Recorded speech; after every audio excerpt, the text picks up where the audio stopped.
Around the outside goes the Audi R8. Look how much Miller's caught back into play. Exactly. Miller's still start dropping. He's not on second and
Good evening, ladies and gentlemen. It is Tuesday nights, which only means one thing.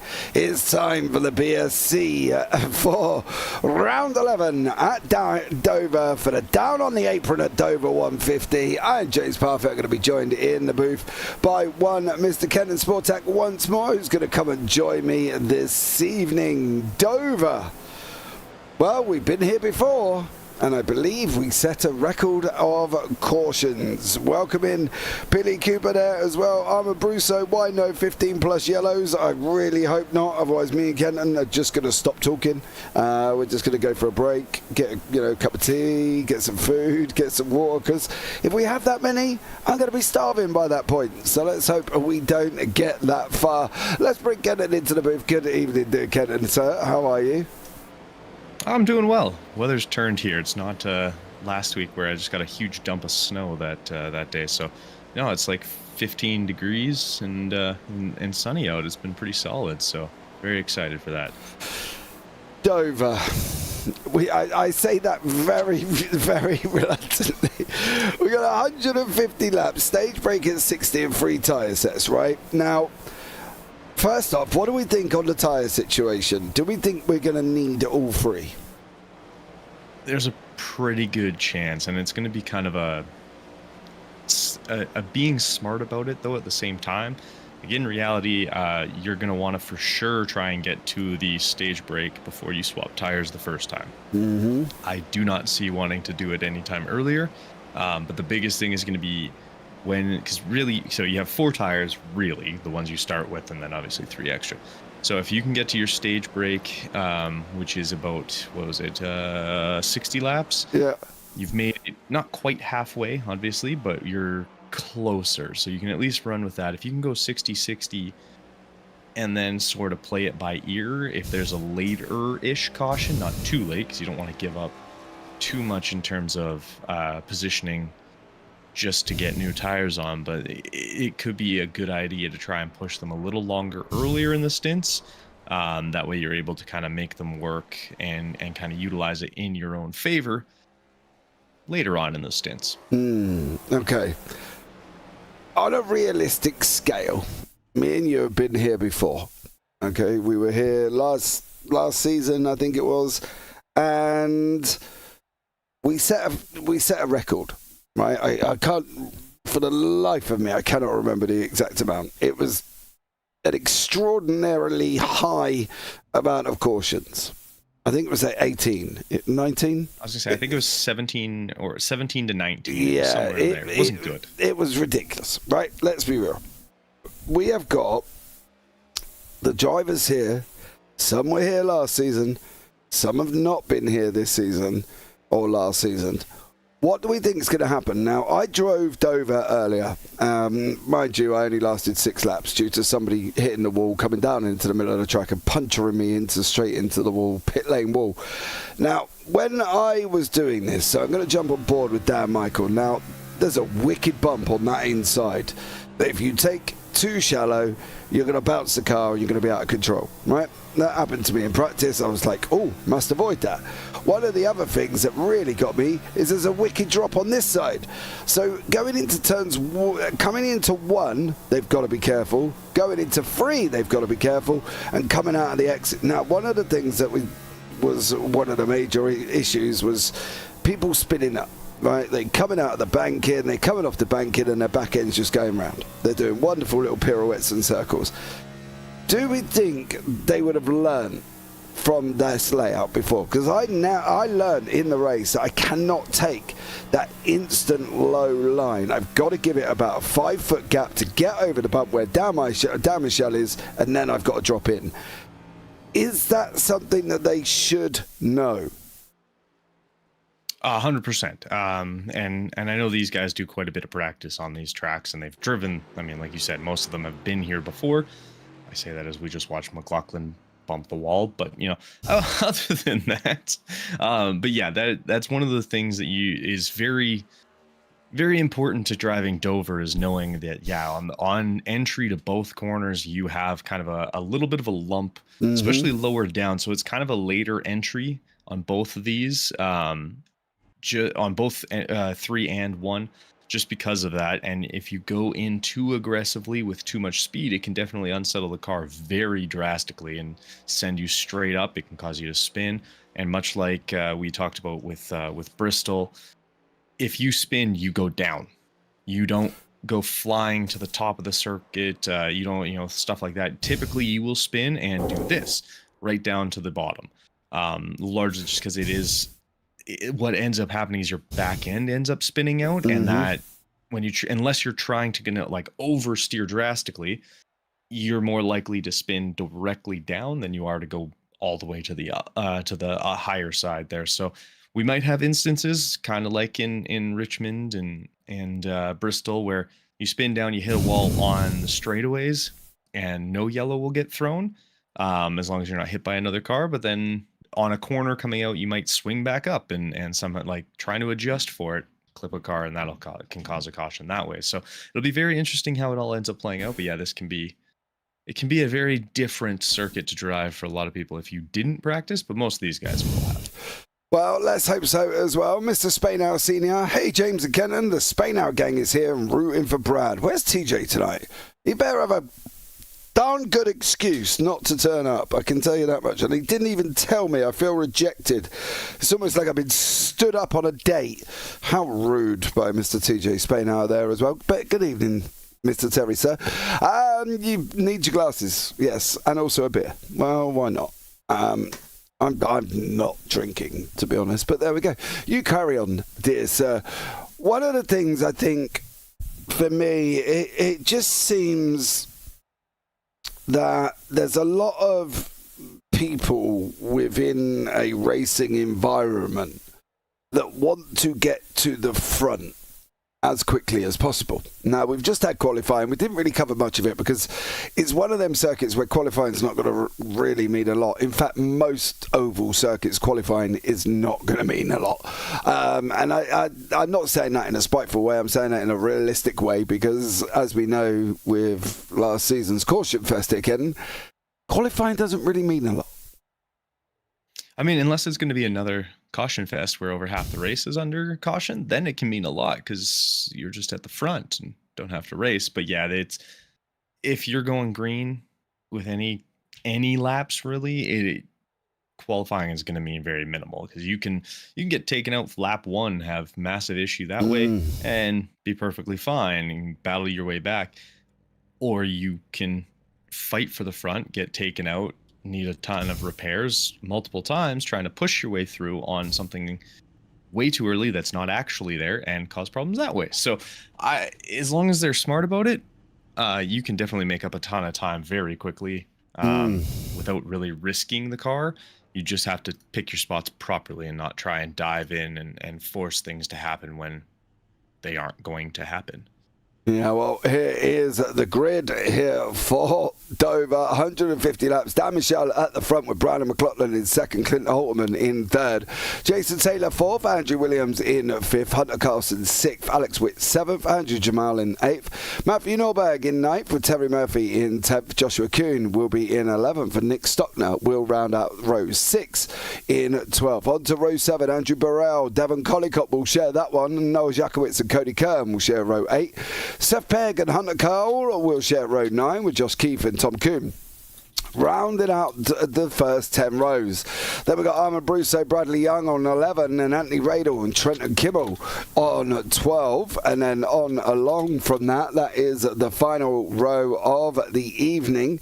And let's see if we can get there. And how many laps do we reckon? The poll will finish as soon as they finish that, come out the pits. So if you have not voted on how many cautions, get your vote in now, because I can tell you one thing, the poll will not be up very much longer. You've got 0 to 5. I like 0 to 5. Nobody put anything. They were like, yeah, right. Like that's ever going to happen. 5 to 10 has got 67% at the moment. 10 to 15 has got 33%. So, well, as soon as they hit that track, the poll is done. And it will be 5 to 10 is the winner. 10 to 15 got 40%, and 0 to 5 ended up with 0. So there we go. If they'd done away with quick repairs, they would be less cautious. Just saying. There's only one anyway. So let's be realistic, Mr. Spainhouse Senior here. There is only one. So they haven't got a drastic amount to contend with. But let's get this up and running here for the Down on the Apron at Dover 150. I named it because Armand didn't give me a name, so I named it myself. Get this up and running. One line or two, really quickly? It's going to be one line unless you're trying to pass for the majority of the race. Okay, well, here we go, guys. We're going to get this up and running. We're going to go on to Barney, the flag-bearing, waving individual.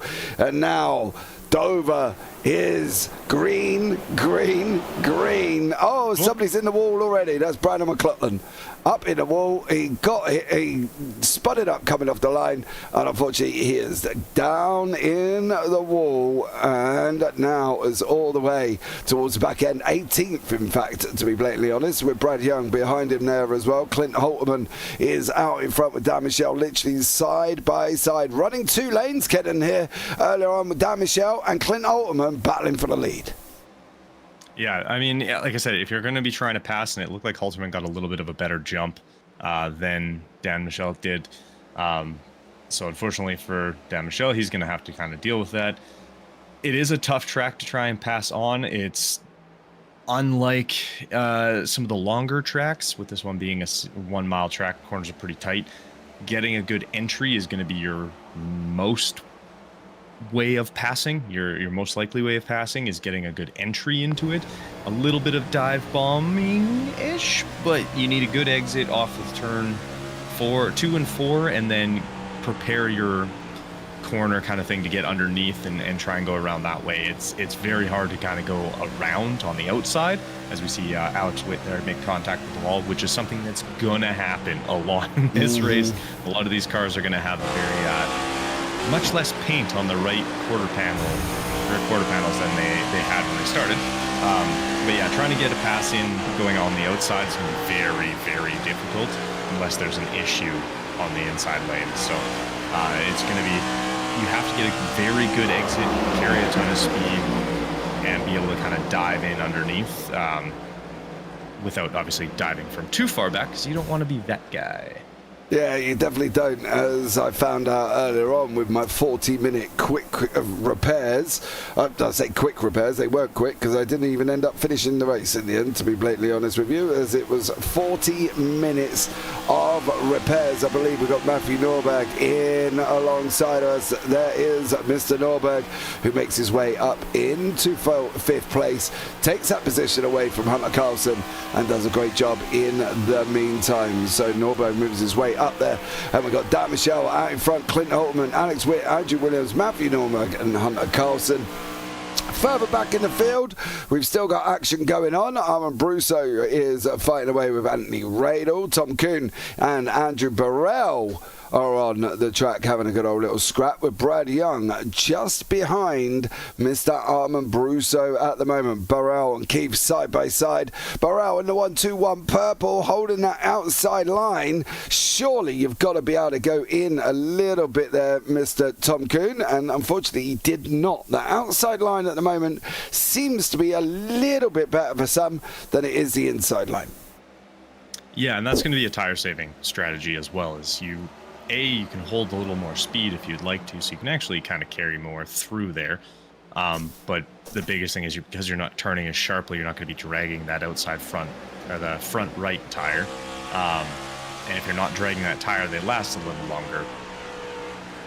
Again, that can be varying. If you are carrying more speed, it's going to eat up that tire a little bit more as well. So it's kind of a risk and reward, and kind of depends on what your game plan is going through the entirety of this race, and most of these guys are going to have kind of a game plan going in. But the biggest thing is, making those tires just last is going to be your key for this race, I think. You can see Jason Taylor's got the bit between his teeth here. Is Hunter Carlson in that chrome gold livery machine with Norberg not too far in front, Williams in front of that as well. It's only going to be a couple of laps before Seth Pegg will find himself under the cosh from the leaders. Another hit on the wall by Hunter Carlson. Taylor making his way here, is chasing him down at the moment, doing an absolute stellar job. They have now settled in one line at a time. Draft dependent, I didn't really find that very effective earlier on when I was racing at Dover. I really don't think draft's going to play a massive part. No, the draft, I mean, you might get a little bit of it. If you are able to kind of get a little bit of a run, you can utilize some slipstream to gain a little extra speed going down, but for the most part, it's going to have minimal to almost no effect on most of the race, just because you're not going A, fast enough for it to really help pull you, but B, there's not enough time. It's a 1 mile track where the straightaway is, I believe it's 1,076 feet. Yeah, so just over 1,000 feet. So you're not getting a ton of time to really get up to full speed and utilize that draft, though. That little extra braking there almost caused an incident. Not like he didn't brake check him, he just braked a little more than I think Hunter Carlson was expecting. But 1,000 feet, you aren't really getting full speed at that point, so it's a little tougher to use it. And it looks like Terry Murphy's got himself a little bit of a crushed bumper already. We have. Don't forget, there is obviously racing at Bristol this weekend, and you can get yourselves involved. You can go on the Saturday for the Xfinity for the Bet Rivers 200.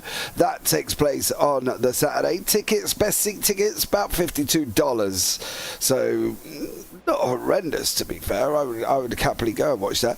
Or you've got the Worth 400 on the Sunday. That is, of course, the Cup Series cars taking place at Bristol there. And currently, the best ticket price for that one, well, unfortunately, they're a little bit more. It's $103 for the best seats on that one. But I do love the fact that Ticketmaster have now done a pay-as-you-buy now, pay later through PayPal. So you can buy them and then pay over 4 months if you really want to. But go and check that out at, obviously, DoverMotorspeedway.com. Click on events and you will find all the weekend's action. Terry Murphy looks like he's struggling a little bit here because Kuhn's just got to go up the inside. Jackowitz is also looking like he's going to go upside. The 83 of Joshua Kuhn, and they're 3 wide at the moment, which I'm not really loving here. And it looks like Mr. Murphy might have a little bit of a tyre issue coming in on lap 17. Yeah, it's looking like either tire drag or he's clipped that wall a little too many times. It's causing a little bit of an issue that way. Either way, that kind of stuff will slow you down. And tire wear is going to be very high. No matter kind of how you drive, it's just going to be how you can handle all of the drag that's getting caused by those tires. So you can see Dan Michael's gotten himself a pretty solid lead now, almost 2 seconds. I'm actually now just about 1.5 seconds as it dropped very quickly there as Alex Witt started to reel him in just a little bit, but then another big gap to halt him in. So this and then another big gap. So nice and close all the way through. But this will happen, and you're going to start getting lap traffic, and how they deal with lap traffic is going to be kind of important in this kind of race, where there's going to be a lot of cars in your way, because those faster cars are just going to be able to go faster. That's the thing. You know, there's no set line. I wouldn't say there was a set line for Dover. As you can see, Taylor takes a very early entrance line. Carlson takes the one that I was talking about earlier, about 5 foot right of the bump. That is literally there, but Taylor kind of throws the car over it. There's Taylor in. He's now kind of settled down with everybody else. But I think in general, you know, you can run Dover depending if you're tyre saving, depending if you're not tyre saving, if you're going full flat, what's the situation. I found earlier on in the Xfinity, I didn't really have to brake and as hard as I thought I was going to be. You can literally dab the brake about a slight little dab and a lift here, get on the throttle there, and away you go, as we see with Joshua B. Keefe there, who is battling alongside Trenton Kimmel at the moment. He's going to have that inside line, and Trenton just evaporates past us as well. I wouldn't say it was a massive lift. You know, I think it could be just a slight little dab and a little tweak, and that's about it. Yeah, I think it's for the most part, it's a 20% tab. Oh, a little more if we're going to try and avoid the wall there. But yeah, it's not a heavy braking. You know, it's not like Martinsville, or if you were driving North Wilkes-Barre or anything like that, or Wilkesboro. Wilkes-Barre? Wilkes-Barre.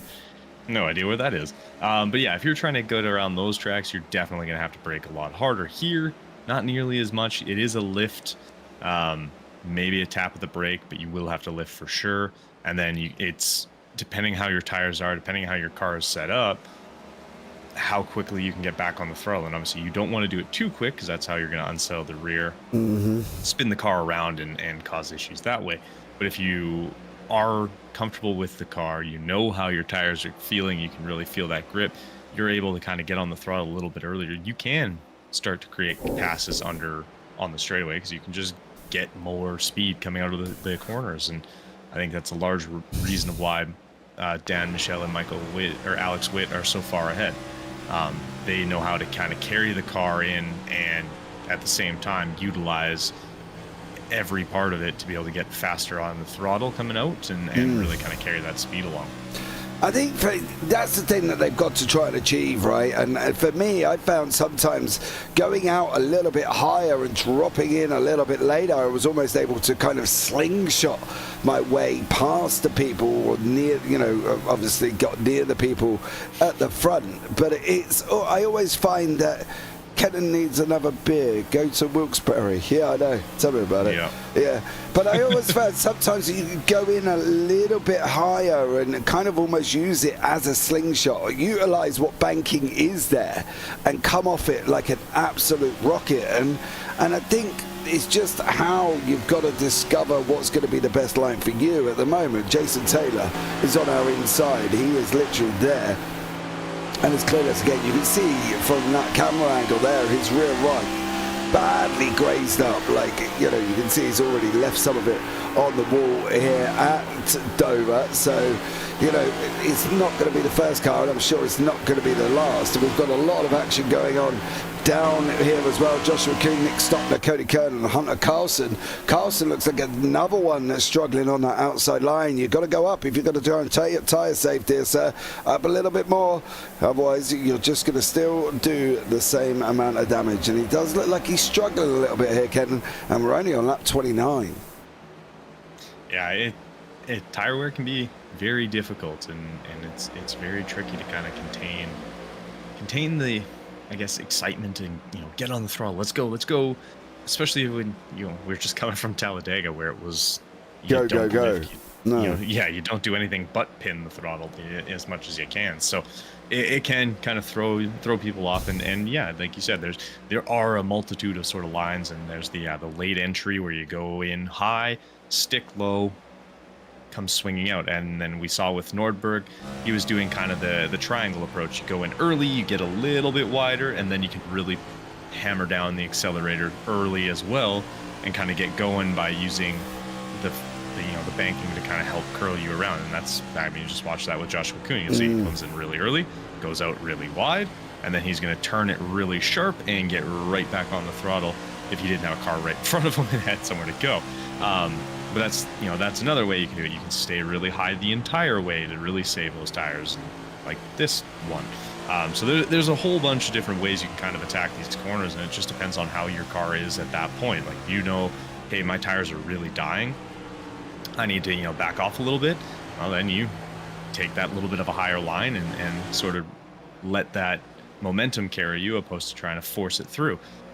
Or you can try and really get yourself nice and quickly around that corner by utilizing a little extra tire grip and really force your way through. Although the first 33 laps for our pit lanes. They're in early. Alex Witt, Jason Taylor, Tom Kuhn is all in. Terry Murphy's been in as well, but then again, Terry coming on lap 20. Seth Pegg's in. Not Seth, Alex Witt, Hunter Cole, Andrew Jamal in there, all in. No livery on Seth Pegg's car this evening. I reloaded. What's on the front? I've reloaded multiple times. times. Front here. Me too, but I see so. It's Strugglers, something. Oh, do we have a view from the front? There we go. Strugglers, Genesis, OWUSU. All right, looking into it. I was going to say, there's some random stuff on Seth's car. There as well. If he's just going to put words, he couldn't have just put them down the side so we could have read them. Jakowitz is in, Kearns in, Norberg's in, Michelle's in, Williams, Carlson, Stottner, Collicott, Burrell, Keith, Radel, Bradley Young. They're all in the pit box. Seth's on his way in. The only man that hasn't, well, he's on his way. What about Joshua Kuhn? You're currently sitting in second place. Are you going to be heading down pit road this time around? Let's have a look. He is. So that should effectively lead this man, who is currently a lap down, should be the leader at this time here as well. Going to DEI tomorrow for work tomorrow. Looking forward to that. DEI? Help me out. That I don't know. I'm English. Nope. What's DEI? It sounds like you're blinking DUI or whatever, but what's DEI? On that one.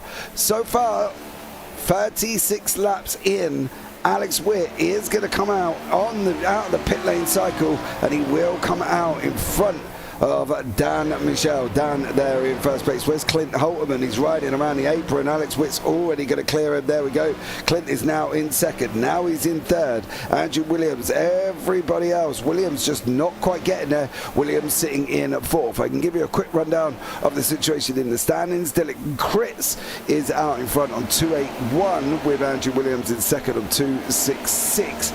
Then we've got Alex Witt on 258 with Noel Jakowitz on 256. And Dan Michel on 252. So we're still quite close at the top of the standings here to see who will take this spring season next week at Kansas, when we go on 135 laps of Kansas. Dale Earnhardt Inc. What's that? Okay, fair enough. It's the team that asked. They're the guys that run the Dale Earnhardt team. Yeah. Okay.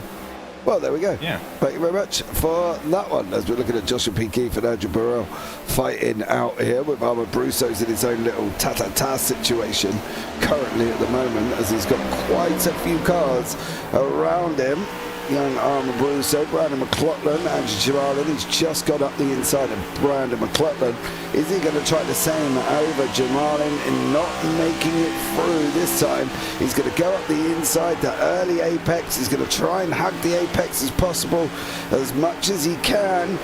There is Andrew Jamalin's car. Is he going to be able to make it through? Not this time, surely, on this run for Brousseau. Not that time around either. Is he going to get... Don't go up high, don't go up high, don't go up high. And Armand Brousseau looking like he's battling the inside. He's got to go low, isn't he? That's the problem. And he's got through on Brandon McLaughlin, and he got through there as well on the that must be a back marker behind him there. What's that? That's the 22? Yeah, I can't. No. Can't be the 22. 22's in third. No, it is the 22. It was Clint Altman. So Altman. Maybe Brusso's a back marker. Yeah, I think Brusso might be fighting his way through. There's Brad Young in the Mountain Dew livery machine. Dan Michelle there as well. They're all getting a little bit mixed up now. As we say, you just see Brusso go past Clint Holtman. Brusso pitted on 34, Holtman pitted on 35, and yet Brusso seems to be an absolute speed demon at the moment. Yeah, I mean, he's coming up on Dan Michelle here real quick, trying to get himself unlapped, get his laps back a little bit, and stay on that lead lap, which is what you got to do. So we got a little loose coming out of there. As we're about to go re-wide. No. They separated. We're good. A little breathability now. But also looked into it. Seth Pegg's livery is the reason it's all red like that is it's a new album from an Australian band, Genesis Owusu, called Struggler. So Struggler by them. That's why. Oh, we have yellow. We do. On lap 44. Stage break at 60. Why do we have a yellow flag?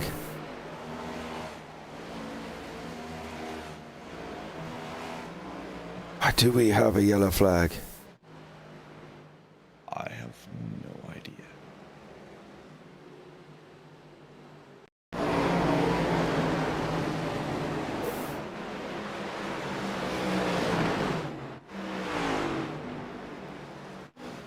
I'm not seeing anything. Hold on. There's a very slow Mr. Burrell there. Oh, Brad gone.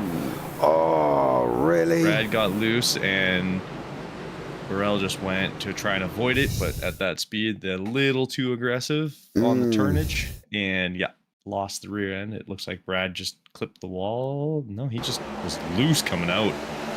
Over the bump. And managed to somehow avoid every vehicle. But he was loose over the bump, wasn't he? Yeah. Unfortunately for Burrell, he had nowhere to really go because he had to react to Halterman move.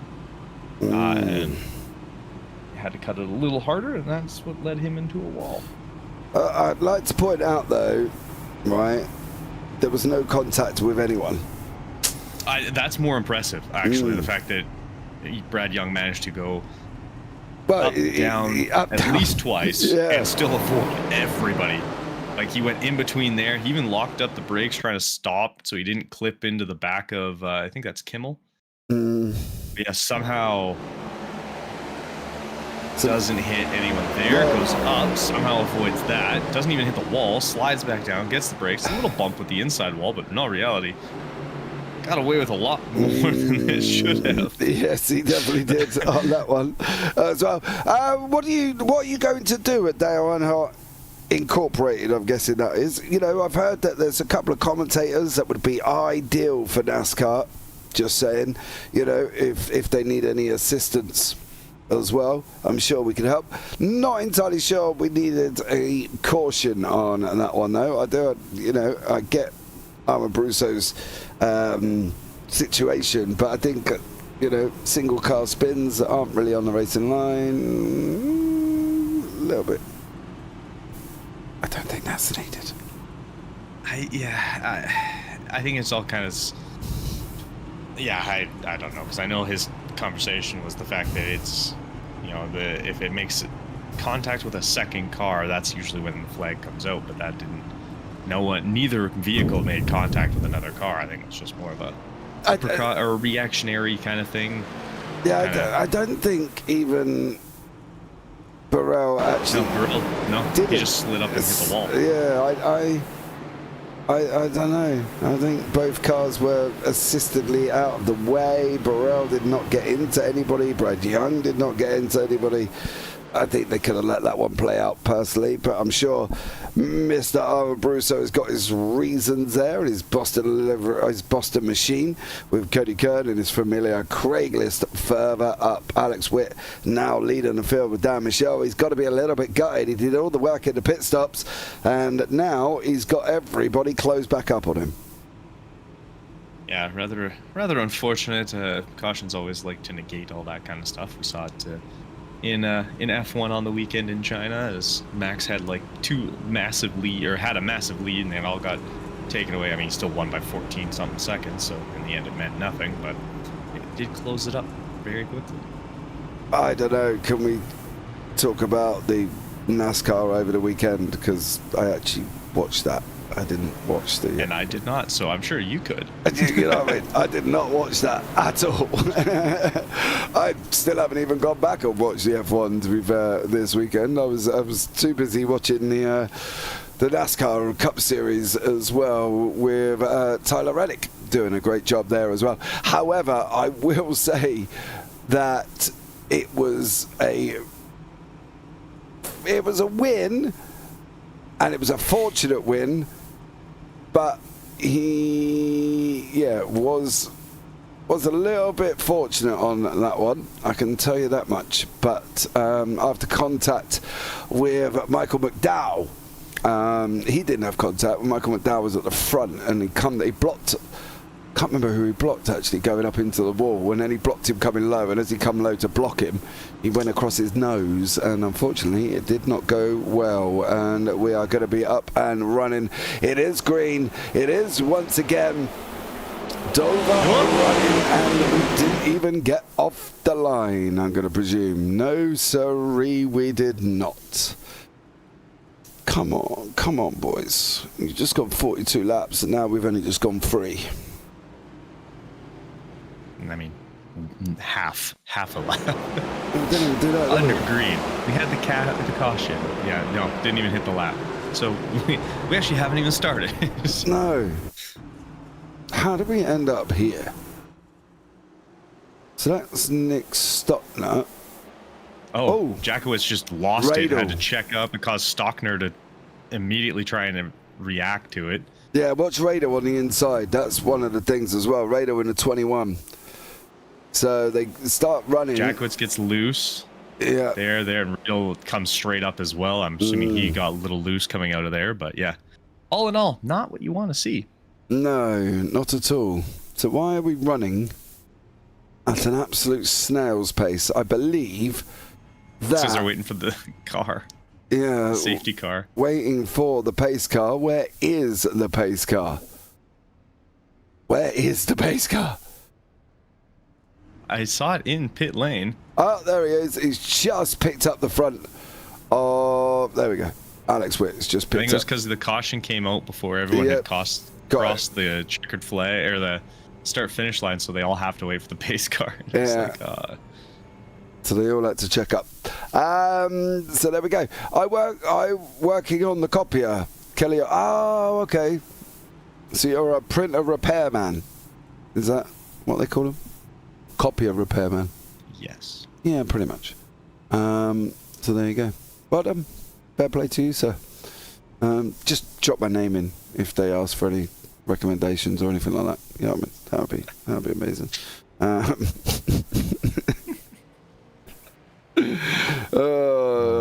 You got to try, mate. If you don't try, my mum always says, if you don't ask, you don't get. And then I do ask her. Generally, she used to say no, so I stopped asking. Also fair. Very fair. You know, there's only so many times you can ask and get told no. I just gave up. I don't know. Slicks, welcome everybody. This guy's popcorn ready.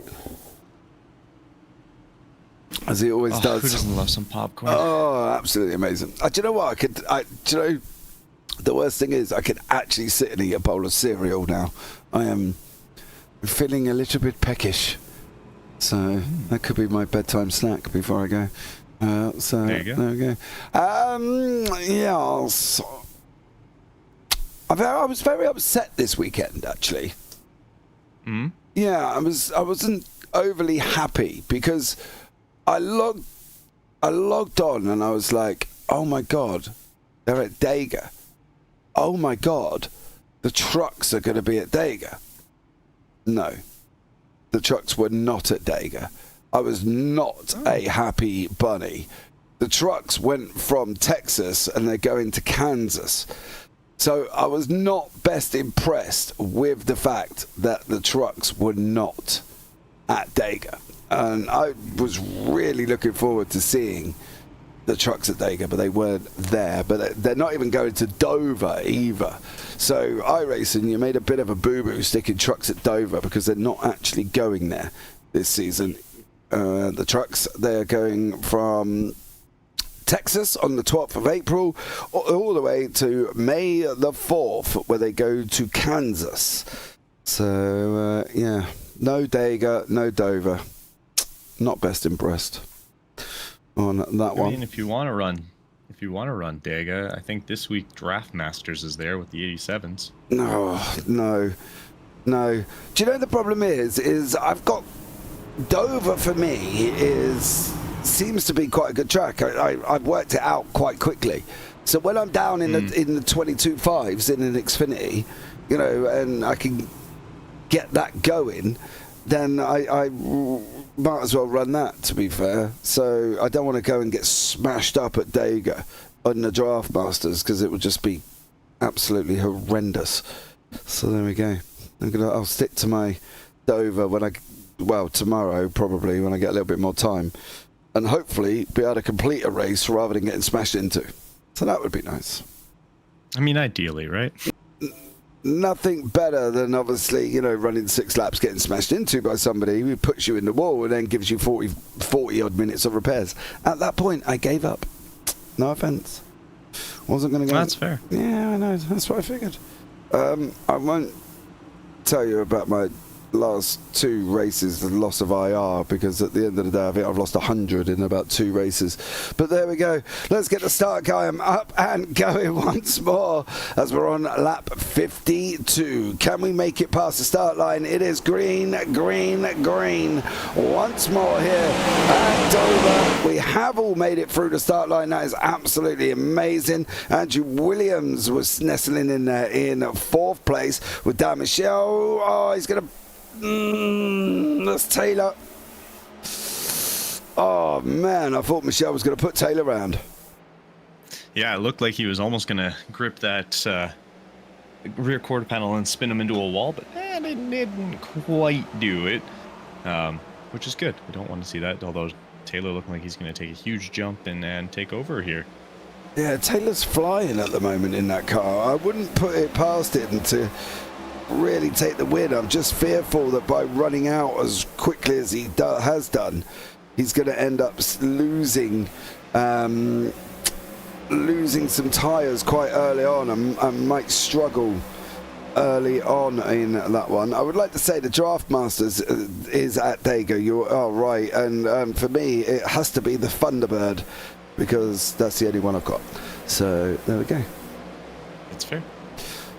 I think tyres on Jason Taylor, let's just grab that a minute really quickly. He's gone out like a bat out of hell. He's opened up nearly a second gap already.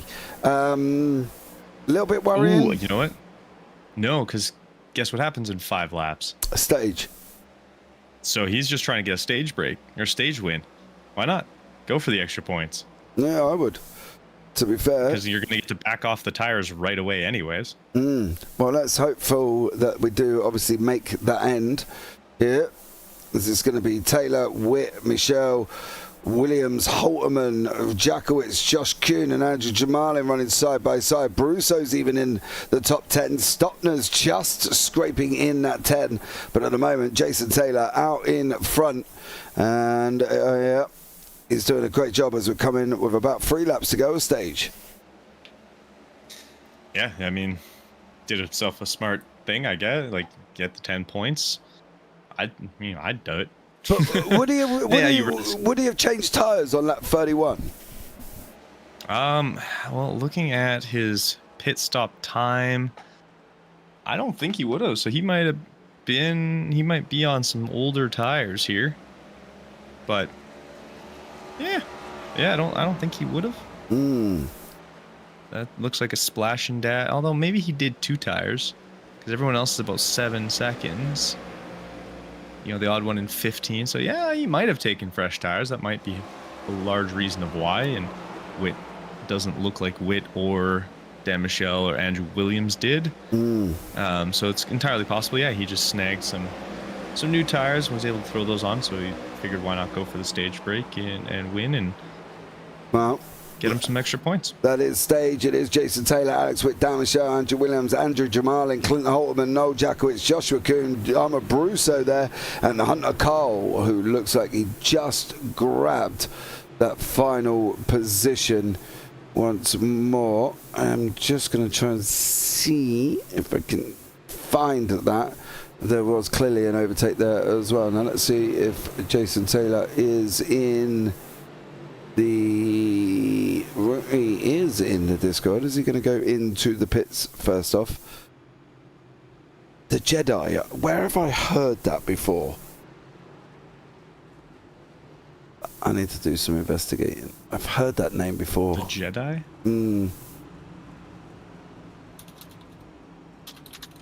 Apart from obviously, you know, Star Wars. Star Wars?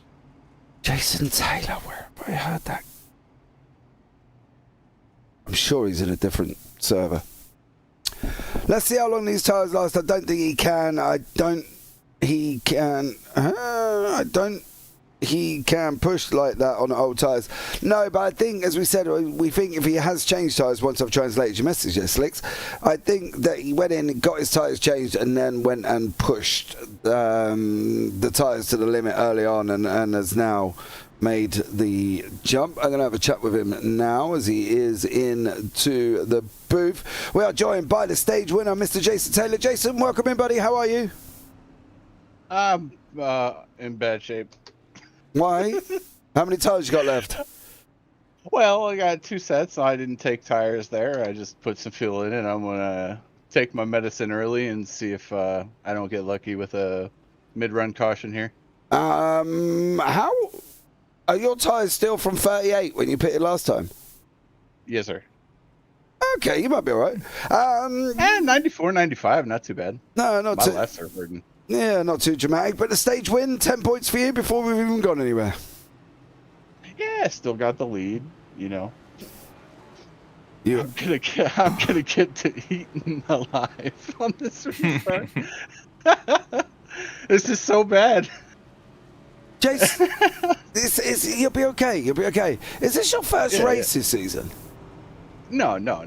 I've been here. I'm like 6th in points. Oh yeah. Oh, Yeah. you are. I am having a complete and utter brain lapse here this evening, I can tell you that much. All right, what's the ambition, apart from obviously in the fact that you're going to get eaten alive? What do you think is going to happen by the come the end of the race? So you got to save your tires, and unfortunately I didn't do that because I wasn't using my brain muscles early in stage 1. So right now I'm going to try my best to conserve these tires and not go a lap down and then get the freshies on and go compete, see what I can get out of it. But I got to take my medicine now, you know. Yeah, well, unfortunately, you just have to swallow the pills and hope for the best. If anything helps, a spoonful of sugar helps the medicine go down, apparently. Yeah, so Mary Poppins has taught us. So she has. All right, bud, well, good luck with you. Well done on your stage victory. Let's see where you end up at the end of the race. All right, thank you. Appreciate you guys. Take care. Bye. You too. Do you know, that is so weird. James needs some Cocoa Puffs. I need something because I did not. Oh, never mind. I'm just going to shut up. I think he only missed the first race, and Yeah, I don't know what. I've been here every time since. I don't know what I've been thinking. I don't even know where I am. What day are we? I don't know. They all merge into one in my industry, in this industry. You know, by the time you've gone to bed at 5 in the morning, and then your alarm goes off at 11 because you don't want to waste any more of the day, and then before you know it, you don't even know what day it is. So there we go. Right, 1 lap to green. Taylor's out in front. Did not take tyres. He's a little bit worried. I'm a little bit worried, and he's possibly going to get eaten alive. So we'll keep an eye and see how it works out for Mr. Jason Taylor, whether or not it's a good idea. Is it a good idea not taking tyres? I mean, in his situation, yes, strictly because he needs those. He's gonna have to push those tires. Yeah, he's got 2 left, but you're not gonna want to use those ones up in case there is that little bit of a later caution. You still have, what are we looking at, 90, just under 90 laps left. So you're going to want to really save these ones as long as you can, because yes, you do have those 2 left, but you're going to you're going to need them more than likely here. So, and if his tires are only on 94, he should be okay for at least a little while still. Yeah, he's got some time, and 94 and 95, he'll be all right. So, Mr. Tayson Taylor is green. He got off the line. He didn't get in alive, which is what he expected would happen, and he's made a jump of about half a second already. Witt and Michelle there. The one that is getting eaten alive is Joshua Kuhn, who's down 3 places from where that restart went off. Witt got him, Michelle got him, Holtman got him. Kuhn nearly ended up in a wall. Williams looks like he's on about a bit of a run around that outside line to go and get him as well. Stottner's making moves past Hunter Carlson. Next up on his list is the Canadian of Devon Collicott. Further back, you can see Matthew Norberg side by side with Seth Pegg at the moment, and these guys continue to fight it out. Pegg is the last one on the lead lap. Norberg is the first. Burrell, sorry, is actually the first one down a lap. So there we go. These guys continue to fight out here at Dover. Jason Taylor's made a jump, 73.73. He'll be all right, won't he? Oh yeah, he should be okay right now. And now it's all about being smart and don't overcook the tires the rest of this little stint here, but or pray for another caution in about, I'd say,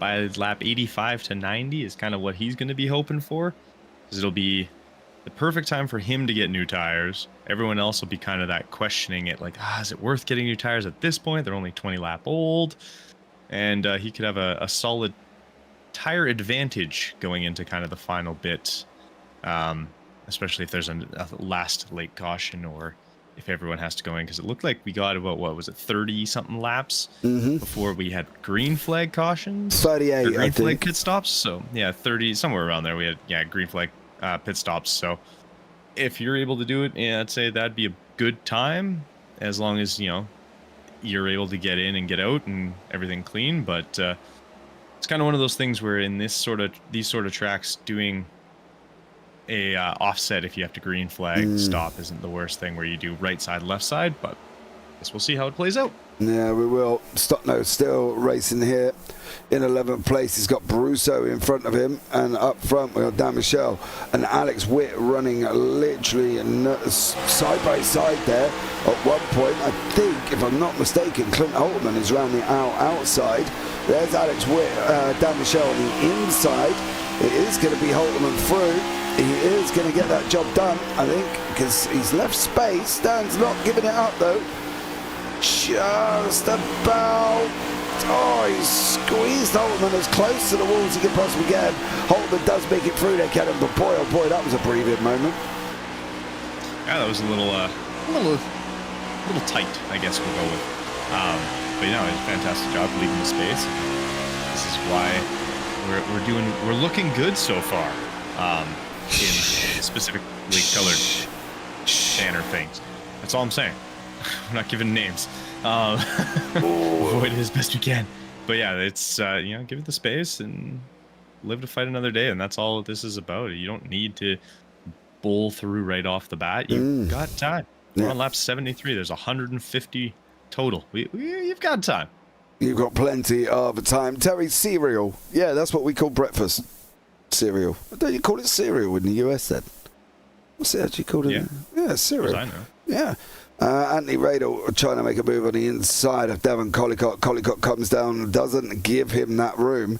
Radel's got no bumper on that machine at this moment in time, so he's driving around with his own air-vented system there. And if this was real life, he'd have a big old lump of duct tape stuck up there. Do you know they've not even gone for tape anymore in NASCAR? They've gone for sheets.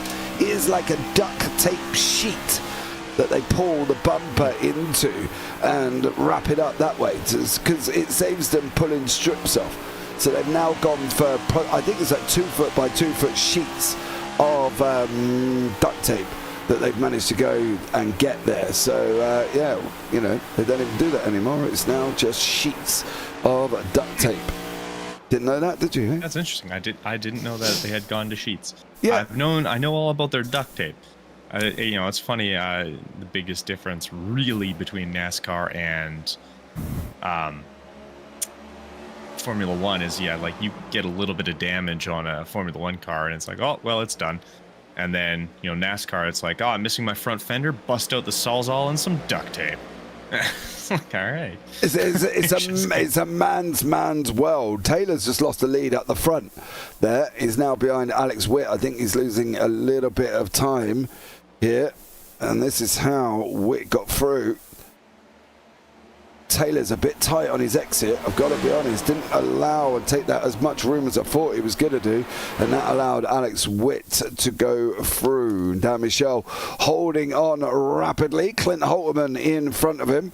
Holterman doing a stellar job there and holding on to the back end of the guys in front. Jason Taylor, there's Alex Witt in his Camaro. Behind that is your championship leader, or should be the championship leader after this one, is Mr. Andrew Williams. So it's all getting a bit tight at the top of the championship at the moment as well. I think, Nick, I think a lot of people, although the championship is running and we know this spring season championship is running, I still don't think it gives it as much as importance when it comes to the final season at the final race, before they go into the championship decider in Phoenix. Yeah, because we're not doing like a typical playoff end of things, but I'm curious about that. If there's going to be like a bonus aspect of winning one of the seasons, if that's gonna really come into play. Don't they qualify, if I'm not mistaken, they qualify straight for the final race at Phoenix, I believe. Oh, okay. Oh yeah. Okay then. Yeah. At least it's something. Yeah, it is. And of course they get the title of, being the winner of the spring season. Taylor here he's getting eaten alive. His gap's gone. He's just got nothing left on the tyres before Brandon McLaughlin is going to try and go around the outside. Not a conventional way of overtaking. Normally the inside line is better, but he's got the run. He's going to make it through. Taylor is going down faster than an elevator at Trump Towers here, buddy. He should have put them tyres on. And yes, Mr. Spainhouse Syria, we do have Cocoa Puffs. Yeah, the tyres look like they're a little dead. I don't know. Do you know the thing is, for me, dead doesn't really equate to tyre wear in conjunction with Texas. A few weeks back at Texas, I went in and changed my tyres. My front rights were 56 or something ridiculous like that. He's come out and said 90 or 96 and 98 or whatever it was. I'd be interested to know what they are after the pit stop, because although tyre wear does play a part, I'm wondering if it's more the temperature than the wear itself. If he can keep them cool, he might be able to get a little bit more life out of them. Run the high line for a few laps and see if you can bring them back in, because I don't think wear really plays effect unless you're sort of well below 60%. Well, I mean, Texas is such a different style track. Like, it's basically, they took Daytona, made it a little bit smaller, so you're not braking in Texas. Like, you're still basically all out. So the tire wear, even if it is a highly worn tire, doesn't play as much of a factor as here, because the cornering is so much tighter. So the tighter the corners, the more that the tire actually has to grip to be able to get around that corner without sliding all the way up and getting loose. Whereas at Texas, that's with the newer configuration, it's less tire dependent. Not quite Daytona and Talladega, where you basically don't need to change tires at all, but it still have more. And then, yeah, like Terry Spainhour says, concrete is worse. Like, it will chew it up a lot. It's a smoother ride, but it will tear up your tires just because of all the little rocks and things like that are in concrete. Will rip it apart pretty quickly. Well, he's just gone back. Oh, no, he hasn't, because there's Brandon McLaughlin there. He's got the entry, but he just doesn't seem to have the exit grip. And I just think that if he'd just taken a couple of calm laps, his tyres might have been in a different situation. Because, as I say, I think wear in this kind of scenario doesn't really matter. And I think a lot of it is a heat balance. I think if you can heat balance your tyres, you're in a better position than you are if you're roasting them up. True. I mean, obviously, both are going to just cause problems no matter what you're doing.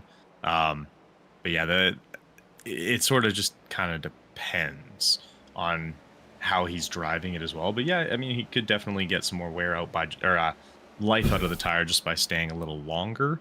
It also isn't going to help that because of how aggressive these turns are, the heat isn't going to be consistent through the entirety of the tire. It's going to be on, the edges a lot more because you are cornering a lot more consistently, and there's no real flat spot, unlike most typical cars or most typical tracks where you have the 3-degree banking or 4 kind of thing. Like it being 9, it's still quite banked, so it's constantly putting that pressure on that outside part of the tire, which does make it a little harder. Yeah, it definitely does. We've only had 2 force cautions at the moment, guys, with 1 stage.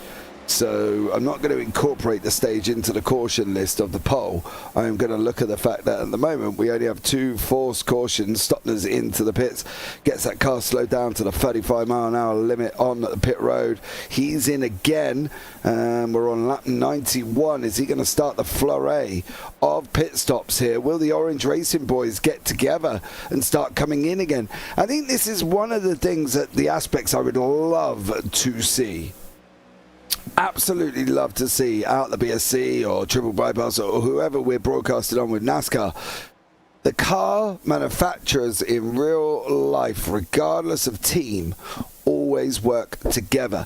There was literally, I watched Dega the other day, and at one point there was 14 cars had gone in purely because the driver at the front had signaled that he was going in, and then every Ford went in. However, I will say the Toyota Camrys had a complete and utter nightmare when there was 5 of them in a line. They'd broken away from the pack, and it just went wrong, and it went wrong fast. And Bubba Wallace, unfortunately, ended up in the wall. There was a few others that also ended up at the wall at Talladega as well. And the Camrys that should have locked up that win, they didn't. So if you haven't watched it, you should go and watch it, because the poor Toyota Camrys had a bit of a nightmare moment at Dega. Yeah.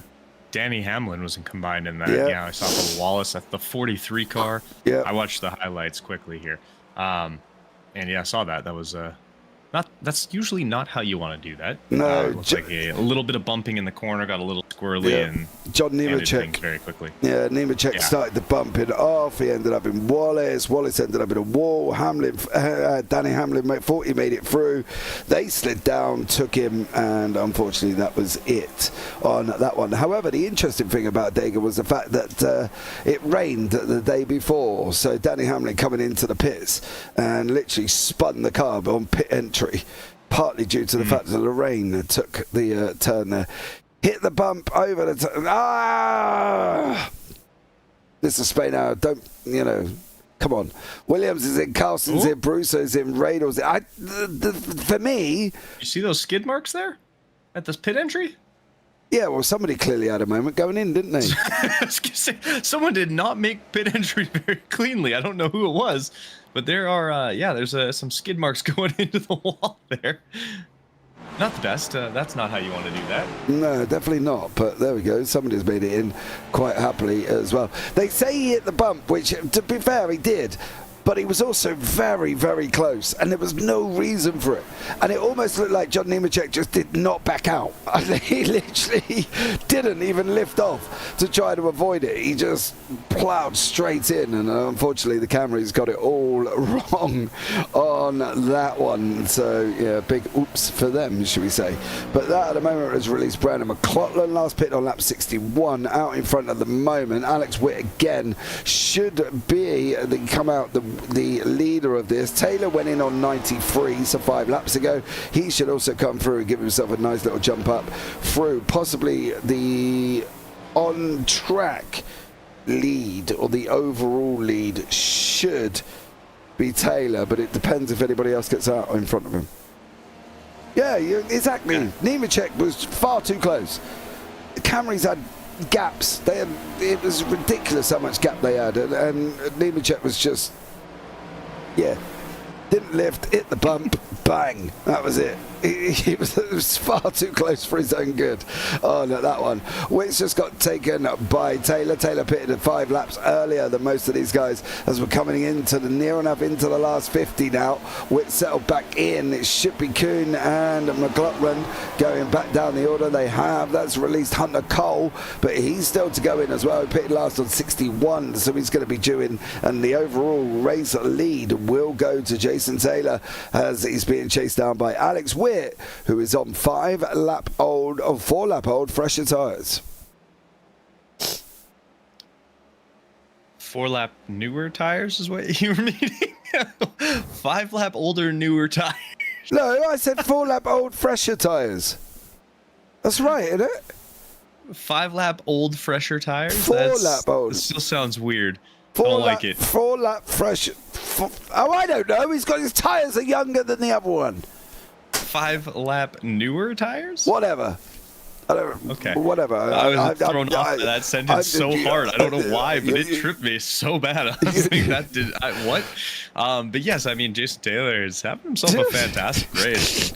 It looks like actually most people have taken tires with this one. Alex Witt, his pit stop was just about 15 seconds. Jason Taylor's was just over 15 seconds. So yeah, it looks like pretty much everybody took tires there. And I mean, I don't want to say I called it, but I said around lap 95 or 85 to 90 would have been what Jason Taylor would be looking for. 93. I was close.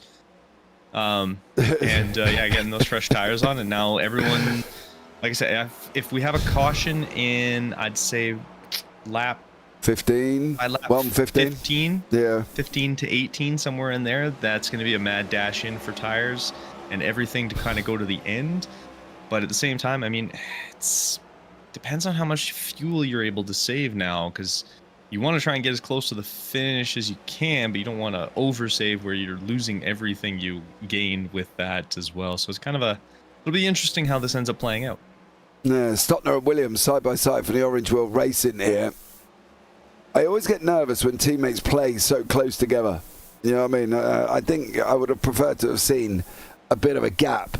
I know Stottner was running a little bit wide. Williams is running that lower line. You can see the catapult effect that he's got. He is going up the inside now. Is Stottner going to... Oh, no. They're connected to each other. Coming out of... Oh. Yeah. Well, good luck. Hopefully they'll survive, but they are rubbing doors here. The Orange Wheel Racing of Nick Stottner and Andrew Williams. Williams needing points, mind you, sitting second in the championship at the moment. Dylan Kritz is obviously not here. He's got a big opportunity to go forward. The more points he gets, does he really need this, or should it be a let it go? I don't really know, to be honest. I'm having very big deja vu effects. I mean, at this point, yeah. Go for it, I guess. Let them battle. No team orders here. No multi 21. But look at you quoting F1. Yeah. How weird do we sound up in the booth? Give me all day NASCAR. Give Kenton all day F1. We're a little bit mixed up here. We're Irish in the booth as well. James, here is another beer. Thank you very much for that one. Oh, dear me. Lap 107. Traffic starting to play an effect here as well. Taylor started coming in to traffic. Witt's now gone underneath him. Witt's taking the lead there. I think Taylor needs to back off just a little bit. I think he needs to just back off just that little bit. Oh. Who was that? Joshua P. Keefe. I would not have been looking at going down onto the 8, but to come back up here. But I think Taylor could do with a few laps just cooling him down a little bit. He's clearly got the pace, right? He just needs to chill him out, doesn't he?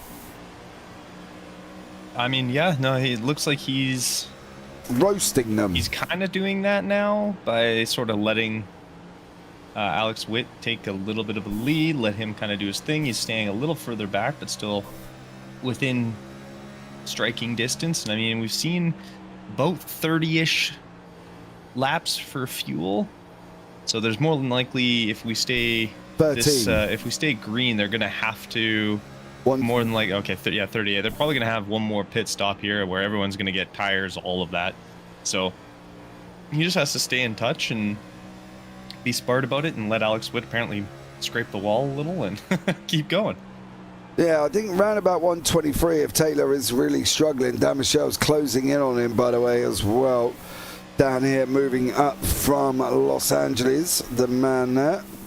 So he's slowly moving up to the back of Taylor. I think Taylor needs to just calm it off a little bit. He's clearly got pace for days, but if he needs to rely on them tyres getting him a little bit further, I think he's going to have to start taking a little bit higher line and maybe just calm them down a little bit. I think they're a little bit ruffled underneath that Ford at the moment. So I think just chill them out, just bring them down. I think the tyre life will come back to you.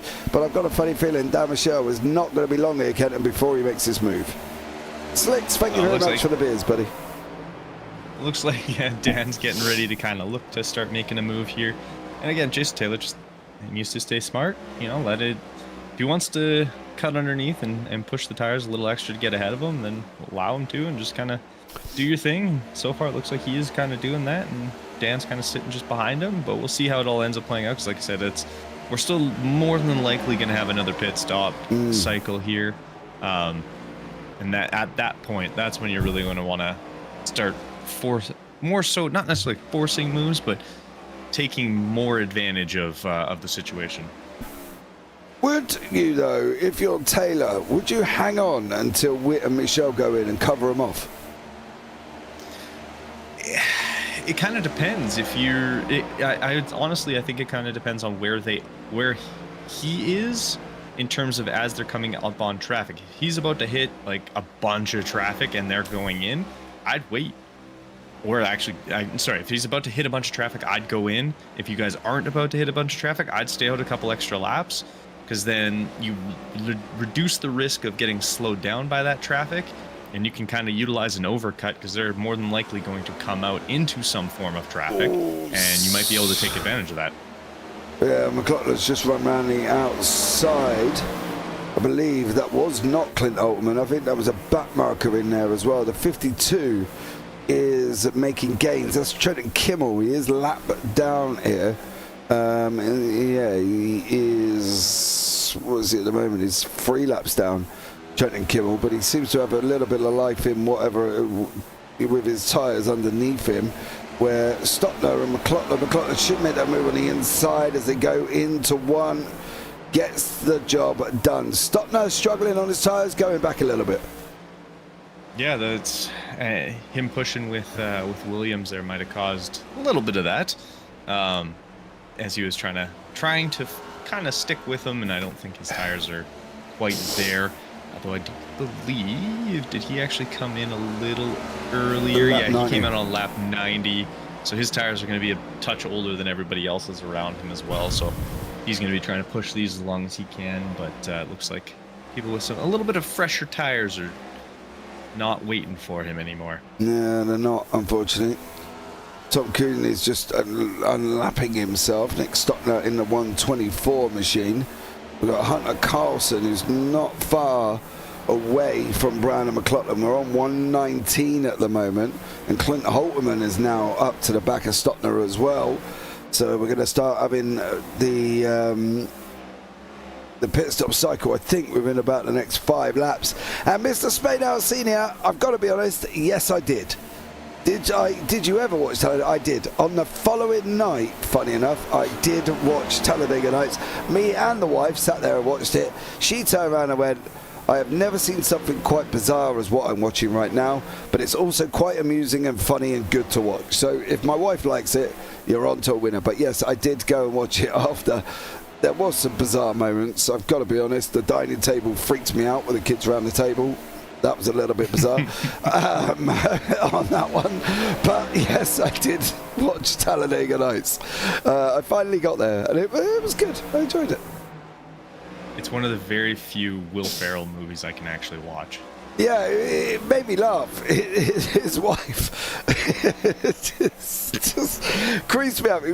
I've been gone 3 hours. Yeah, it's just not working out. We're getting married. What? Like, how does that even happen? For Personally, I prefer his explanation of El Diablo. Oh. It means like fighting chicken. It looks like Stockner and Radel actually have both come into pit as well. Yeah, they're just coming out now. Yeah, Stockner's in, Radel's in. Collicott's still holding off Cody Kern at the moment. Kern in the famous Craigslist livery that he's run pretty much all season. Then behind that is Andrew Burrell, who's the first lapped car down here, who is currently sitting one lap down actually. Needs to clear Jamalin by the timing tower on the left. Jamalin looks like he's also a lap down. Brusso coming through, been into the pits as Armand Brusso. He is all the way down now. He is behind the leaders by 4 laps. I've got him at. Brad Young still running as well in that. No, it's Mountain Dew, isn't it? Or Nitro Dew. No, what is it? I got that right? Probably not. Voltage? Yeah, Dew Voltage. Mountain Dew Voltage. Clearly an energy drink of some sort. Not that we. No, it's just the flavor name. Oh, was it? Yeah, Mountain Dew has like way too many. Okay, well, into the last 25, as we can listen and hear Kenton's keyboard clicking around in the background. I do not have peanut butter in my mouth anymore. Thank you very much for that one. Do you know what I mean? Yeah, like just what I can see very quickly. There's Baja Blast, Hard Mountain Dew, Citrus Cherry, Mountain Dew Red, Code Red, Mountain Dew Blue Shock, Berry Burst, Black Cherry, Lightning, Pitch Black, Baja Gold, Voltage, Livewire, Amp, Mango Lime, that's their Kickstart one, Berry, Baja Flash, Baja Punch. Like, it's insane. They have so many flavors. Kenton Sportak story time here on the JPB YouTube channel, talking about the Mountain Dew flavors there. That was a list and a half. Jason Taylor's in. If you have Baja Blast and a little bit of vodka, you can get Baja Blasted. It's great. Nice, like that. Well done, you. Taylor's on his lap here as well on lap 126. Andrew Williams is in. Kuhn is in. Taylor's on his way in. We've still got the leaders not in yet. Alex Witt, Dan Michel, Hunter Carlson. Oh, I hear someone scratching. I heard someone going sideways. Kuhn's in the wall. Okay. I think. I heard the tire drag. Oh! Yeah, I heard that. But there can't be a caution, right? No, definitely not. There's not. No, it's still going, is Mr. Kuhn, once he's corrected his unfaithful mistake that he really probably didn't want to see on the broadcast, but we did catch it as Hunter Carlson and Brown and McLaughlin have also not been in. The early runners of the pit stops, Jason Taylor, the first of them on lap 127, and then everybody else above that have not pitted. So Taylor is the first one out. Jackowitz pitted on lap 97, so he's due in as well. But at the moment, Witt and Michael just came in. Just came in together. Witt and Michelle came in. I think Carson's going to be on his way. McLaughlin said, well, I can go another lap.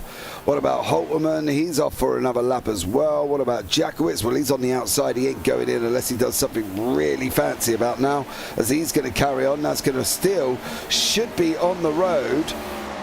Jason Taylor should still be out in front. Mix a regular Mountain Dew and a Busch Light beer. It's so good. Oh. Has the whole Busch Light saga like died down then, is it? Because there was a whole saga about Busch Light, wasn't there? No, it was Bud Light. Was it Bud Light or Busch Light? I thought they were all part of the Busch series. Are they not? No, it was. Oh, sorry. You're talking driving. Yes. Busch Light, I know that was still a thing, yes. Yes, I'm talking about the thing that went into a mass drama about it because of somebody. The spokesperson they picked? Spokesperson. There you go. Yeah, that was Bud Light. Was it? Yeah, that was Bud Light. And the funny thing was, it wasn't. They didn't even make anything about it. There was no actual anything that happened. They gave them a can with their face on it, and that was all that happened. That was it. Yeah. So it was like. So people got all up in a tizzy over nothing. I mean, to be fair, they got into a tizzy over nothing to begin with it anyway, but whatever. They did get in a tizzy about it, you are correct, and it did cause a mass drama. I did like the fact that Kid Rock, I believe, if I'm not mistaken, got a submachine gun and shot up, absolutely shed loads of it. So there we go.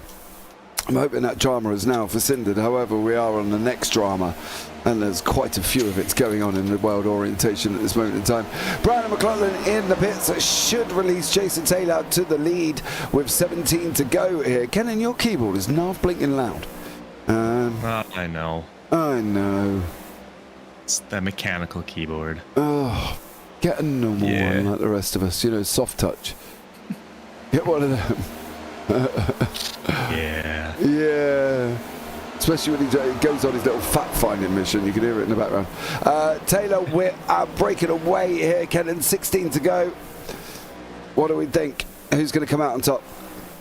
It's going to be tight. I mean, obviously, Taylor's tires going to be a little bit older. Looks like Witt's starting to really kind of close it up. He's right on his back. But these two are going to have a very fun duel over the next while because the graphics going to obviously play a part. They've got these two cars in Jackowitz and Eve. That's...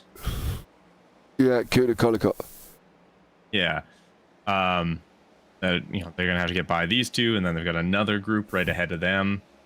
So there's some traffic to kind of deal with over the next little bit, but it's going to come down to who's able to deal with it the best, sort of thing.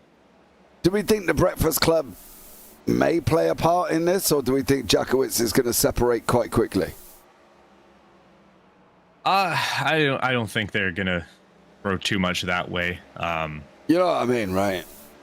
Yeah. Oh yeah. No, I get what you're saying. I don't think they'll play like that. That group is usually pretty good for kind of doing what they need to do, but not causing issues.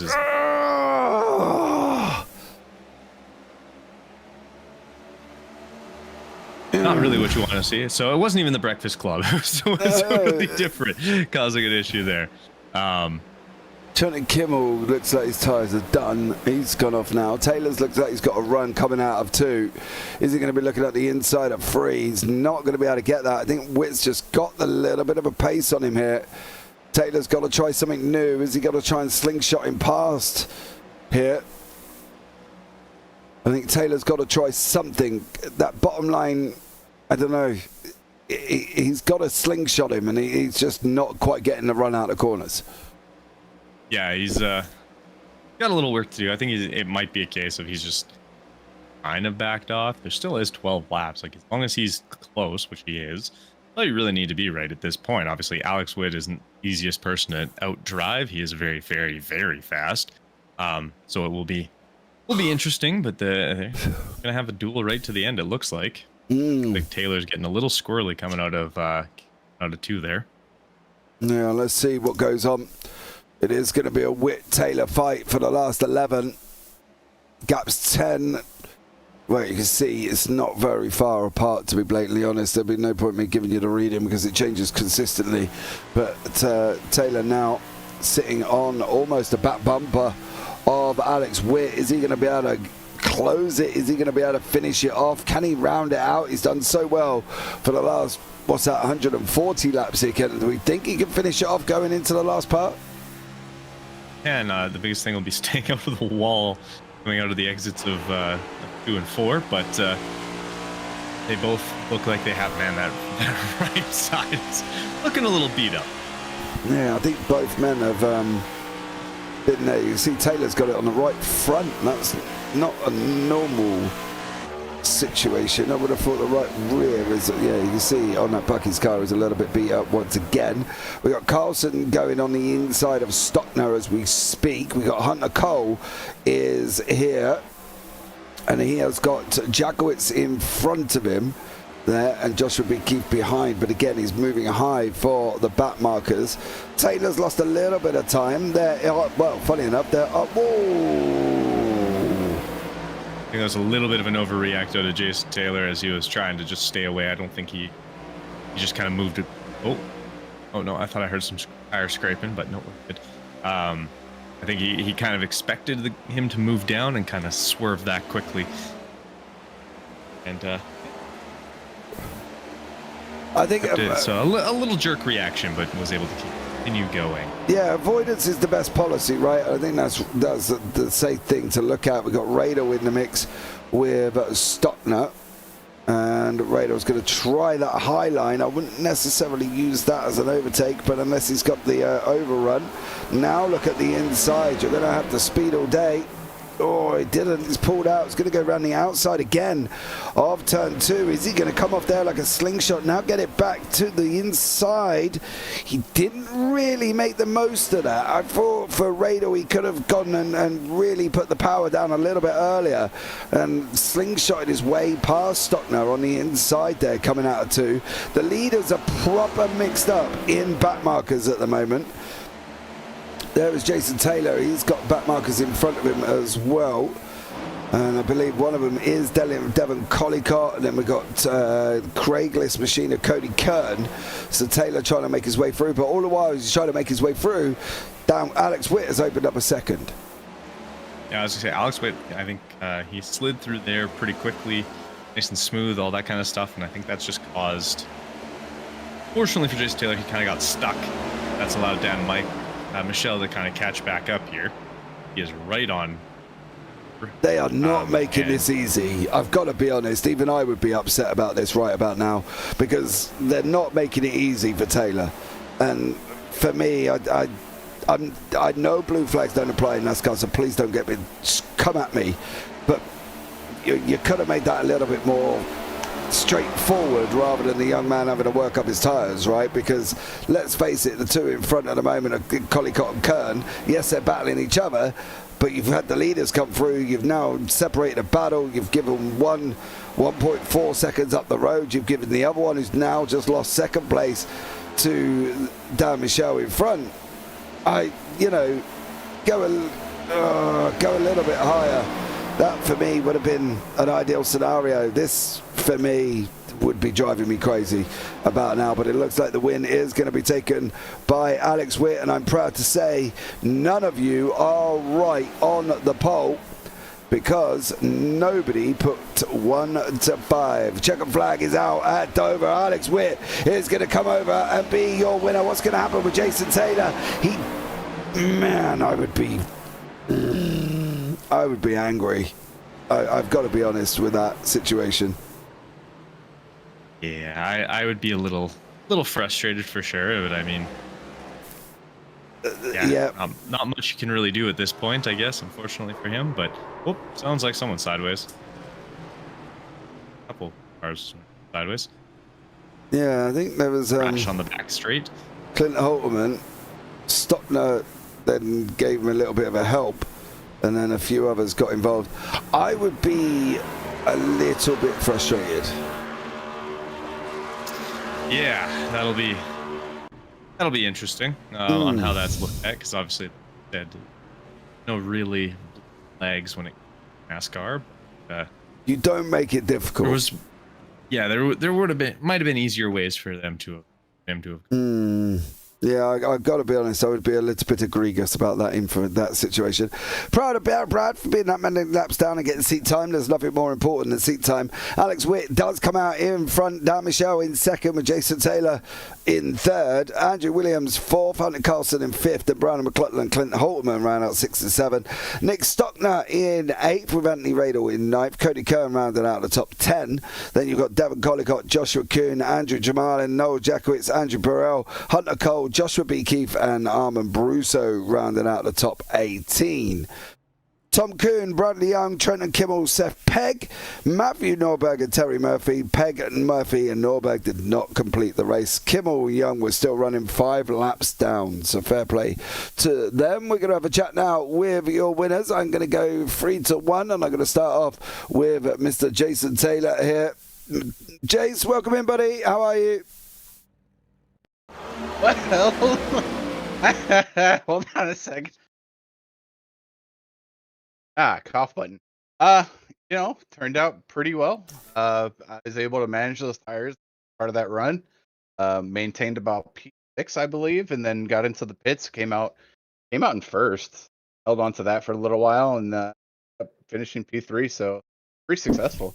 Yeah, it was. Now, one of the things that sparked my almost sentiment situation with blue flags.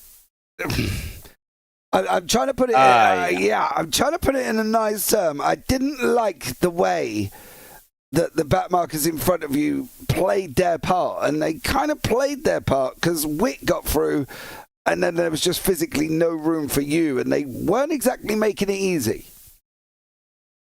No, and like it was really strange because it's like they would door me and they would run me down or make me have to go high, and they would move up for Alex. So like it was just like a really strange dynamic. Then at the end, I was saving tires, waiting for Dan to get to me because I knew he had better tires. He was a bit quicker throughout the run, so I was just trying to save a little extra tire for him. And then it's just lack of awareness. I understand people are fighting for position stuff, but you like me and Dan are behind you with 5 to go, moving up and letting us go, and then going back to your battle is completely appropriate. It's not going to screw you guys over. No, no, that's what I said. I know there's no blue flags, and I physically understand that, and I do get it. But up for 1, down for 2, doesn't work out for me. That got me heckles up a little bit, to be honest. And Armour Brusso's in the waiting room. I'll have a chat with him in a minute. Right, going forward for you though, right? You've got a point score. That's fine. You've got some more points on the board. You're looking at possibly getting into the top 5 of the championship, I presume, from your situation. We now head to Kansas. What's the situation with Kansas? I love Kansas. I feel like, I'm pretty sure you broadcasted a race with me. Where have we met before? We've met somewhere 100%. Before. Where? 100% Cup Series. Yes. I knew it. So you know how good those guys are, and I'm able to those guys at Kansas. I hope I can translate that skill here and have a really good race next. Hopefully, come back with another podium. Yes, I blinking told you, Kenton, there was somebody I've seen before. It's the Jedi, baby. I know. I just couldn't. Don't, dude. I couldn't think for the love nor money of me. Before we let you go, anyone you want to shout out, bud? My teammates, Bill and Kreitz, and my teammates here, which are Armand, AJ, and else. Exactly who. But those guys, thanks to Armin for putting the show together, and thanks to you guys for broadcasting the show for us. I can't wait to go back and watch. Okay, mate. No worries. Well, thanks so much, and enjoy yourself. We'll look forward to seeing how you get on Kansas. Thank you. Take care. Right. Well, next up there as well, I do want to have a chat with Dan, as Dan finished. Here he is. Right, we're going to have a chat with the second place man here as well, Dan Michelle. Dan, welcome in, buddy. How are you? Doing good. I'm doing good. Okay, you sound bubbly. I like this. Go on then. Tell us about it. How was it out there for you? A lot of fun. Real loose car. Really baby the throttle. It was really tough to get good runs on people. A bunch of fun. I knew I was fast today. I knew Alex was a car to beat, aside for me, that I knew of at least. I wasn't sure who would show up, and Jason was. And yeah, it was just a lot of fun racing around Jason and Alex. I know that Alex got me beat on the long runs. That start, I mean, I was not pushing at all. My only pain was on the pit entry. I had a few lap cars try and make their pit stops at the same time I did, and it slowed me down, so I had to pass up the pit lane. Yes, sirree. What was your thoughts on the end? Did you think you were going to get near Jason? Oh, yeah. I mean, I had the pace coming towards the end to catch Jason. I wasn't sure with how much time I would have to battle him out and take the... But with the lap cars ahead battling for their position, I understand. I mean, they did not make it easy. They didn't make it easy. But it's not their fault. They're battling for position, and it's a top 10 position, not only just any position. So I understand to push for that. Cody got himself a top 10. Very diplomatic. I was not quite as diplomatic as you, as you can imagine. Surprise, surprise, my opinions. You know what I mean? No, don't worry. I agree. Typically when a lap car is there and you're fighting for position for the top 3, you're gonna move out of the way. But Devin and Cody were side by side for a few laps, and we got to their bumpers. I got underneath Devin. At that point, you can argue, okay, Devin should have at least realized, hey, you got 2 guys that are already next to you. Probably let them battle it out to the end because they're already there inside. Didn't. That's his decision. He went outside, took the high lane, tried to get a run off the corner, but still in front of Jason. Unfortunately, he did, because it affected Jason. He lost nearly 1.1 seconds over that last few laps. Yeah, it's just not cricket. But anyway, he did mention to me that he was trying to save because he knew that he could try and battle me if his tires were. Because it was an extremely hot day today in Dover. It was 51C. Yep. So I do understand that, but it was not made any easier by the situation that was in front of him. Whether or not he would have heated the tyres up as much trying to clear them, but that's fair. I'm trying to not get myself in trouble here, Dan. I've got to be honest. But anyway, going forward for you, what do we think on Kansas? Taylor's going to be quick at Kansas. How do you feel gonna go with that one? Well, I love Kansas. It's a highline track, typically. I'm not sure how the setup's going to be going there. Track temp, I need to check that out this week. But it's going to be a lot of fun. We're going to have a lot of different lanes for people to drive. A lot of huge runs with the draft. I'm not sure the tire allotment, but it might be a really good tire strategy race because I know that Kansas can eat a lot of tire depending on. Well, you've got 3 to play with. It's going to be tough. All right, bud. It's going to be tough then. Well, thanks so much, Dan, for joining us. Anyone you want to shout out before I let you go? I want to shout out Jason. I know that was a rough way to end it, and we had a lot of fun there at the end. It was still a battle, and even though we can argue all we want about them eating the way, I do want to say thank you to all the lap cars today. They did an excellent job at letting people by throughout the race. Sure, the finish was a little bit of a sandwich, but other than that, I mean, it was pretty clean. Great race from them. Well, Dan, thank you very much for jumping in there, but I'm going to pull on Russo on next. I want to chat with him. So I will catch up with you next week, buddy. Yes, sir. Right, next up, I am actually going to have a chat with Mr. Armin Brusso here as well. Armin did complete the race, which was great for him here. A few laps down off the leaders. Armin, welcome in, buddy. How are you? Hi. Hello. How's it going? Hello. I'm in a good mood today. Are you? Yeah. All right, cool. Let's chat about you before I get into my next point. How was your race? I was doing fine, and then I got a black flag for speeding, so I'm like, that sucks, but that was on me. But I'm really just here because I wanted to congratulate everybody on a wonderful race today. I'm super proud of everybody. Like, big old smile on my face. Where has this been for years? Hopefully we can build on this, but I'm super proud of everybody. That's the only reason why I'm here. I want to tell everybody that I'm super proud of them. Well, to be fair, the YouTube chat were rubbish tonight because none of them guessed that it would be 0 to 5 cautions, not one. I guessed the highest. I thought there was gonna be 15 more. Everybody surprised me. I cannot believe we had 3 green flag pit stops. That's probably more. We had more green flag runs in this one race than we've probably had all season. I do agree with you on that one. Now I'm going to get into the next point. Yeah. Come on. What was the situation? What is it? What is right? Taylor and Witt right in front of each other, right near each other. We've got back markers that are not. Let's just say they played a part in the end result.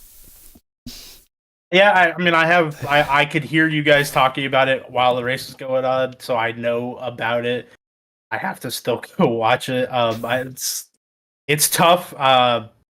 I wish people did better, but not much I can do about it. Like, at the end of the day, nobody got wrecked. It did decide who first, second, and third, but like at this point, like I gotta pick my battles. I'll take the one caution for tonight. You cop out, Mr. Arthur Brusso. Well, I don't know you want. I'm in a good mood. I will let this bring me down tomorrow. I'm gonna deal with it. There's not really a whole lot I can do. I'm gonna hand out penalties because people are racing other people and the leaders just happen to be here. So, I mean, I know you hate. We've got this big thing about blue flags, but unfortunately, this is NASCAR. Yeah, no, they got their own racing, and it's really hard to try to beat the person you're racing. And then you look in your mirror, and all of a sudden you've got the top three barreling down at you. So now you've got to worry about that. It's not easy, but I'm sure they could have done better. I'm sure if you asked the people who got in the way, they said they would say they could have done better. But it is what it is. At least they didn't wreck the leaders this time. I know, I do understand that, and I'm fully proud of them for not wrecking the leaders. It was like Jason said to me as well. They went high for Alex. They didn't make it quite so easy for him. So that's all I'm saying. But anyway, Armin, who do you want to shout out before we let you go? I just want to thank you guys. You guys did a great job tonight. And again, I want to thank all of the drivers for a wonderful race tonight. I cannot believe we had one caution. It was just immediately after the stage break. Just a wonderful job from everybody. I want to say hello to my beautiful girlfriend, Fiona. She's asleep right now in Germany, but just want to say hi to her. And that's it. You bring Alex up in here and give him his dues. He won the race, so I don't want to take up time from him. All right, man. Take care. Catch you soon. Speak later. Have a good night, guys. And you. Right, and we will have a chat with your winner here, Mr. Alex Witt here. Absolutely amazing job. Finished in first place, close finish towards the end, separated as they went over the final 5 laps. Alex, welcome in, buddy. How are you? Great. Good. How was your run-in? How was your racing? I mean, I don't think it could have gone any better, especially after how the season's been already. I'm really happy with how that race went. I was a little worried after quali, but definitely felt comfortable with the race pace and saving tires. Yeah, you know, at the end of the day, we only had 3 cautions. 1 was the stage, 2 were forced. That's not a bad evening, considering I think last time we were here, it was like 17 or something ridiculous. I was definitely expecting more cautions than that, so pretty good race. How did you set your car up? Did you set your car up long run? Did you set your car up short run? How did you set that up? Yeah, I mean, I knew just from our previous races here that it was probably going to be all about the long run, especially with the first stage there having to double stint the tires. So I was really focusing on not scrubbing as much speed as possible and being really nice on the tires. Did you think you were going to get Jason towards the end? I was hoping. I knew there would be a tire delta. I needed to focus on running my own line and let the lap cars sort things out however they would. They played a part in the victory. Maybe. I think I would have caught him anyway, but it definitely sped things up. I think I would have gotten to him, and I think it probably just happened a few laps earlier with that. Yes, well, I'm going to be very diplomatic and not say anything else now, Mr. Witt, apart from congratulations on your victory. It's for you as well, going into Kansas next week. How do we feel about Kansas? I'm not too sure. That's not one I do a whole lot, but 1.5 miles should be all right. All right, awesome stuff. Well, buddy, thanks so much for joining us. Anyone you want to shout out before you let you go? Yeah, shout out to the Breakfast Club as always. Awesome stuff. Well, Alex, take care, buddy. Enjoy yourself, and we'll see you next week. Thank you. I tell you what, right? I don't know.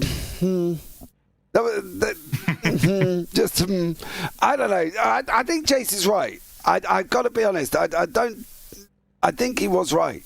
From the way that looked, they did shift up, allowed Alex through, and they didn't play the part on him. And I know there's no blue flags in NASCAR, right? I talk about NASCAR, I watch NASCAR. I am aware of that situation. I feel that could have been made easier.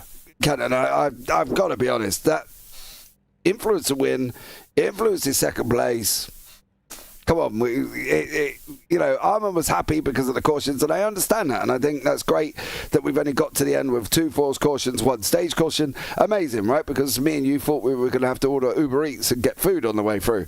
But, I think the ending got affected. I really do. Yeah, I mean, I do believe it had some form of an effect. How much of an effect? It's hard to say because you could see that he was starting to kind of reel him in a little bit. But changes could have been made, but it's one of those things that like Brusso said, we had 2 cautions. I'll take it. Yeah, I am taking it, and I'm taking it, with a big old wrapped up bow and a well done, congratulations. I just find it a little bit egregious, the ending. But look, that's just me. Before I go any further, I could be here all night talking about this, but I'm not going to be here all night. I am just going to say thank you to everybody that has joined us. Slick's coming in as always. Mr. Spainhour Senior for popping in. I did see Mama Spainhour in earlier on as well, so much love to you. Thank you so much for joining us. But for now, guys, that's going to round it out. Don't forget to like, subscribe, and turn on the bells. We've got a lot more racing coming up on the JPB YouTube channel this week as well. Tomorrow we go to the GT4s at Road Atlanta, and then we've got Prospect E-Racing League Tier 2, Round 8 from Qatar. Radical Race Series rounds out the Thursday into Lagos. We've got the TSRC F4s will be on the Friday, and then the VWC Modern Series for 90 minutes of Spa on Saturday. And then Sunday we've got OGRL, we've got iFormula, IGP, and we've got myself and Alex on early Monday morning doing SR4S. But for now, guys, that's going to round it out. Thanks again for joining me. Much love to you all, and as always, take care, have a great week, and you never know, we might see you on a track sometime. Good night.